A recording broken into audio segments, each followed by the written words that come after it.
إن الحمد لله نحمده ونستعينه ونستغفره ونعوذ بالله من شرور أنفسنا ومن سيئات أعمالنا من يهده الله فلا مضل له ومن يضلل فلا هادي له وأشهد أن لا إله إلا الله وحده لا شريك له وأشهد أن محمدا عبده ورسوله أما بعد فإن خير الحديث كتاب الله وخير الهدي هدي محمد صلى الله تعالى عليه وآله وسلم وشر الأمور محدثاتها وكل محدثة بدعة وكل بدعة ضلالة وكل ضلالة في النار. اللهم صل على محمد وعلى آل محمد كما صليت على إبراهيم وعلى آل إبراهيم إنك حميد مجيد. اللهم بارك على محمد وعلى آل محمد كما باركت على إبراهيم وعلى آل إبراهيم إنك حميد مجيد. أعوذ بالله من الشيطان الرجيم. يرفع الله الذين آمنوا منكم والذين أوتوا العلم درجات والله خبير بما تعملون. گرامی قدر سامعین محترم و مکرم حضرات و خواتین،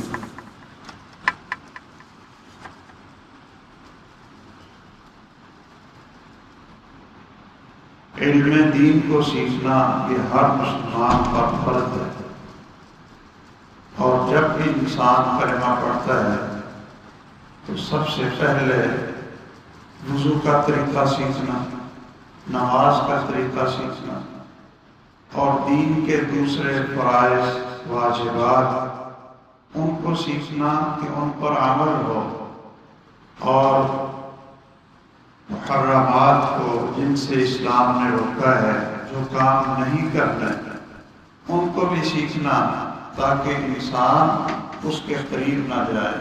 جو اللہ عز جلال کے حدود ہیں ان کو وہ کبھی پامال نہ کرے۔ تو یہ علم سیکھنے سکھانے کے جیسا میں نے عرض کیا تھا دو طریقے ہیں، ایک تو پڑھنا پڑھانا اور سننا سنانا۔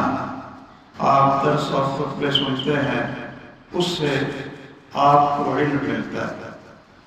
اور دوسرا طریقہ سوال اور جواب ہے۔ میں نے پچھلے خطبے میں حدیث جبرائیل علیہ السلام کی طرف اشارہ کیا تھا، لیکن وہ سنائی نہیں تھی۔ تو بعض سامعین محترم حضرات نے یہ کہا کہ جی یہ حدیث آپ ہمیں پوری سنا دیں، تاکہ اس کے آخر میں جو رسول اللہ صلی اللہ علیہ وسلم نے فرمایا تھا کہ یہ جبرائیل تھے علیہ السلام، اور اس لیے آئے تھے کہ تمہیں تمہارا دین سکھا جائے، تمہیں تمہارا دین سکھائیں۔ تو وہ کون سا دین تھا جو اس مبارک مجلس میں جبرائیل علیہ السلام نے سوال کر کے اور سید الاولین والآخرین محمد رسول اللہ صلی اللہ علیہ وسلم نے ان کے جواب دے کر، اور پھر جبرائیل علیہ السلام نے ان جوابوں کی تصدیق کر کے جو سامعین کو دین سکھایا تھا وہ مکمل حدیث کیا ہے، تو وہ میں آج عرض کرتا ہوں۔ آپ حضرات اس کو توجہ سے سنیں۔ اس حدیث کی اتنی اہمیت ہے کہ علماء نے اس حدیث کی شرح میں مستقل کتابیں لکھی، اس لیے کہ اس میں پورے کا پورا دین، اس کے اصول اور اس کے ضوابط موجود ہیں۔ اگر یہ چیزیں انسان کے اندر جن کا اس میں ذکر کیا گیا، چار چیزیں یہ اگر انسان کے اندر آ جائیں تو آپ سمجھ لیں کہ وہ دین کو سمجھنے والا اور اس پر عمل کرے، وہ دین دار اور دینی رنگ اس انسان کے اوپر چڑھ جاتا ہے۔ تو یہ اس حدیث کے راوی سیدنا عمر بن خطاب ہیں رضی اللہ تعالیٰ، جو جلیل القدر صحابہ میں، خلفائے راشدین میں اور ایسی شخصیت میں کہ جن کے بہت سے فضائل ہیں، بہت سے مناقب ہیں، اور جب ان کا نام لیا جاتا ہے تو ہمارے دلوں کے اندر بھی ایک دین کی عزت، اس کی حرمت اور اس کی عظمت، اس کا تصور ہمارے دلوں میں بھی آ جاتا ہے۔ رسول اللہ صلی اللہ علیہ وسلم نے ان کو اللہ تعالیٰ سے مانگ کر لیا تھا، اور اس کے الفاظ یہ تھے: اللہم اعز الاسلام بأحب الرجلین الیہ، اے اللہ ایک ایسے شخص کی وجہ سے اسلام کو عزت دے، اسلام کو غالب فرما۔ آپ غور کریں کہ اسلام تو خود عزت والا دین ہے، لیکن اس کو لوگوں کے سامنے، دنیا کے سامنے جس شخص کو مان کر لیا کہ وہ اس اسلام کی عزت کو بڑھائے، اس کی عظمت کو بڑھائے، تو دعا کے یہ الفاظ تھے کہ ان دونوں میں، ایک عمر بن ہشام جس کو ابو جہل کہتے تھے اور دوسرے عمر بن خطاب، ان دونوں میں سے جو تجھے پیارا ہے، جو تجھے محبوب ہے، اس کے ذریعے اسلام کو عزت اور غلبہ نصیب فرما دے۔ آپ دعا کرتے ہیں، اور اللہ نے پھر کس کا انتخاب کیا؟ عمر بن خطاب رضی اللہ تعالیٰ عنہ پر اللہ نے انتخاب کیا، اور وہ ایمان لا کر، اسلام قبول کر کے رسول اللہ صلی اللہ علیہ وسلم کے صحابہ میں شامل ہو گئے۔ وہ اس روایت کو بیان کرتے ہیں، وہ فرماتے ہیں کہ ہم رسول اللہ صلی اللہ علیہ وسلم کے ارد گرد بیٹھے، ایک آدمی آیا اور اس آدمی کی شکل ہم نے دیکھی، لباس دیکھا، لا یرا علیہ اثر السفر، کہ کپڑے بڑے صاف دھلے ہوئے اور مٹی غبار نہیں تھا، لگتا تھا کہ یہ ابھی پہن کر تازہ ہی ہمارے سامنے آیا۔ اور جب ہم یہ دیکھتے ہیں کہ وہ مدینے کا بھی نہیں، کہ مدینہ میں ہم اس کو کبھی نہ دیکھا ہے اس شکل میں، نہ اس کو کبھی پہچانا ہے، تو یہ باہر کا بھی نہیں ہے اور مدینے کا بھی نہیں ہے، تو ہم اس تعجب اور سوچ میں پڑ گئے، اور اس کے سر کے بال بھی سیاہ تھے اور اس کی داڑھی کے بال بھی سیاہ تھے، لباس اس کا سفید ہے، اور وہ رسول اللہ صلی اللہ علیہ وسلم کے گھٹنے کے ساتھ آ کر، نہ لگا کر، ساتھ آ کر بیٹھ گئے۔ ہم تعجب کر رہے تھے کہ رسول اللہ صلی اللہ علیہ وسلم کے اتنا قریب جا کر ہم تو خود آپ کے احترام میں کچھ فاصلے پر رہتے تھے، لیکن یہ شخص تھا کہ رسول اللہ صلی اللہ علیہ وسلم کے گھٹنے کے ساتھ اتنا ملا کر قریب جا کر بیٹھ گئے، اور یہ بتانے کے لیے بھی کہ اس نے اپنا جو ہاتھ تھا وہ رسول اللہ صلی اللہ علیہ وسلم کے ران پر رکھا اور پوری توجہ کے ساتھ اس نے سوال شروع کر دیا۔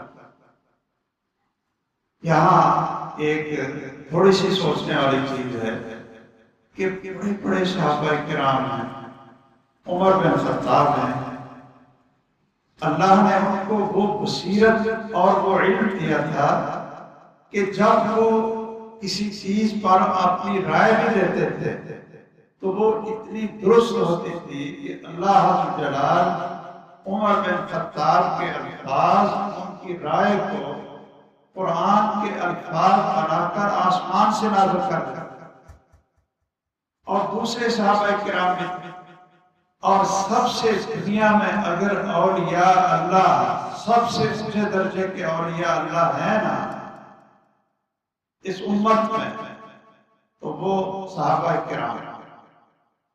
لیکن یہاں سوچنے کی بات ہے کہ وہ کہتے ہیں لا یعرفہ منا احد، کہ ہم میں سے کوئی شخص اس کو پہچانتا نہیں تھا کہ یہ کون ہے۔ اب تو سامنے بیٹھے کو نہ پہچان سکے تو کیا پھر علم غیب بھی ان کو ہوتا ہے؟ یہ بڑا ایک روڑا ہے نا جی کہ بھئی اللہ کے علاوہ کسی کو علم غیب ہے یا نہیں۔ اب تو کہتے ہیں کہ اللہ کے علاوہ کسی کو علم غیب نہیں، اور کچھ حضرات ہیں وہ کہتے ہیں جو ولی اللہ ہوتے ہیں اولیاء اللہ ہوتے ہیں وہ ان کو علم غیب ہوتا ہے، ان کا علم یہ پردوں کے پیچھے سے بھی دیکھ لیتے ہیں اور ان کو یہ بھی پتہ چل جاتا ہے کہ قبر میں کیا ہو رہا ہے، اور وہ ہر چیز کا مرید کی ہر حرکت کو جانتا ہے، مرید کی ہر حرکت کو جانتے ہیں۔ اتنا غلط عقیدہ لوگوں نے بنایا ہوا ہے۔ تو میں یہ عرض کر رہا تھا کہ سارے صحابہ ان میں عمر بن خطاب بھی ہیں رضی اللہ تعالیٰ عنہ، ان کو سامنے بیٹھے آدمی کا پتہ نہیں چل رہا کہ یہ کون ہے، اور وہ حیران ہیں کہ یہ شخص کون ہے۔ اللہ تعالیٰ ہمارے عقیدے کی اصلاح کرے۔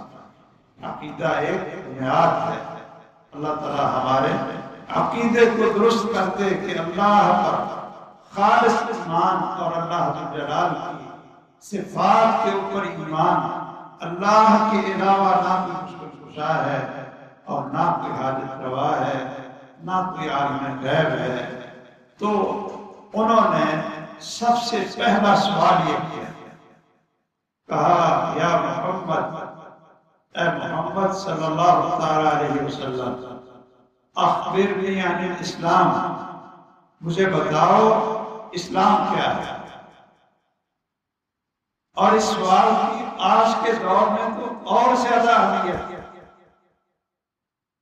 کہ ہم مسلمان، اللہ کا شکر ہے ہم نے کلمہ پڑھا، اور ہمیں پتہ ہونا چاہیے بھائی ایک ڈاکٹر ہے، اگر اس کو طبابت یا ڈاکٹری نہیں آتی، نہیں اس نے پڑھی، اس کو کس لیے ڈاکٹر کہتے ہیں؟ ایک حکیم ہے، طبیب ہے، اور اس نے طبابت نہیں آتی اس کو، تو وہ پھر قبرستان ہی بات کرے گا، اور آپ کہیں گے یہ 2 نمبر کا، اس کو یہ تو کمپیوٹر ہے اور یہ ڈاکٹر نہیں ہے، اس لیے کہ اس نے پڑھی اس کے بعد ڈگری نہیں۔ تو کیا جو مسلمان ماشاءاللہ مسلم اس کو اسلام کا پتہ نہ ہو، وہ کیا 1 نمبر مسلمان ہو؟ مسلمان ہو اور اس کو اسلام کا پتہ۔ تو سنیے یہ سوال یہ ہے اور اس کا پھر جواب کیا ہے۔ پوچھا مجھے بتاؤ کہ اسلام کیا ہے، تو رسول اللہ صلی اللہ تعالی علیہ وسلم نے فرمایا ان تشہد ان لا الہ الا اللہ وان محمد رسول اللہ۔ سب سے پہلی بنیاد یہ ہے کہ آپ یہ کلمہ شہادت کا اعلان کریں